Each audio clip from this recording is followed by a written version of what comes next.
আসলে আমি ইদানিং ফেসবুকেও দেখি যে অনেক ধরনের পোস্ট সেখানে লেখা যে এমন বাংলাদেশি কি চেয়েছিলাম এই জাতীয়।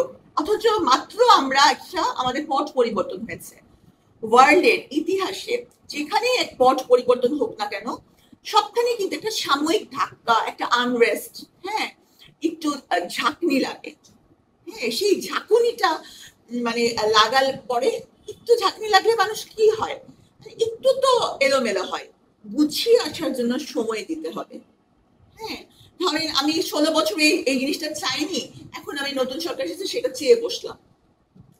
এবং চাইলাম যে 1 মাস হয়েছে বা 2 মাস হয়েছে, এর মধ্যে আমি সেটা পেয়ে যাব। তা তো না। কিন্তু আমি আমি যেটা মনে করি, আমি অত রাজনৈতিক বোদ্ধা নই, তারপরে আমি মনে করি যে যার যার লেভেল থেকে সে সেই কাজটুকু করলে, যেমন আমি দেখি যখন আমি মাঝে মাঝে আমার ফেসবুকে কমেন্ট পড়ি, তখন দেখি যে অনেকেই জানেন যে একজন বিসিএস ক্যাডারের কি করা উচিত। উনি কিন্তু বিসিএস ক্যাডার নন, কিন্তু উনি জানেন।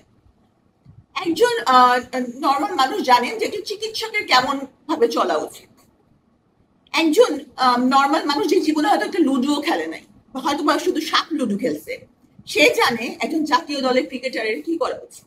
মানে আমরা সবাই জানি যে অন্যের কি করা উচিত। কিন্তু আমরা নিজেরা কখনো জানি না যে আমার লেভেল অনুযায়ী আমার কি করা উচিত।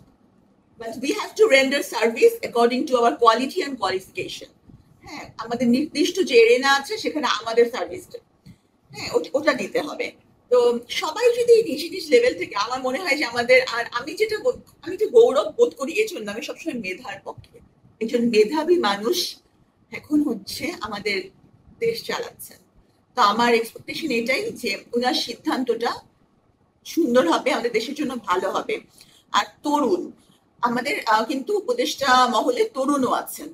একমাত্র তরুণরাই পারে পরিবর্তন আনতে। এটা তো আপনারা দেখলেন। তার কারণ কি, আমরা আমাদের যত বয়স বাড়ে, যত বুড়া হচ্ছি, ততই নিজের স্বার্থ নিয়ে ভাবি। কিন্তু তরুণরাই পারে নিঃস্বার্থ ভাবে বুক পেতে দিতে বিপদের সামনে, যেটা আর কেউ পারবে না।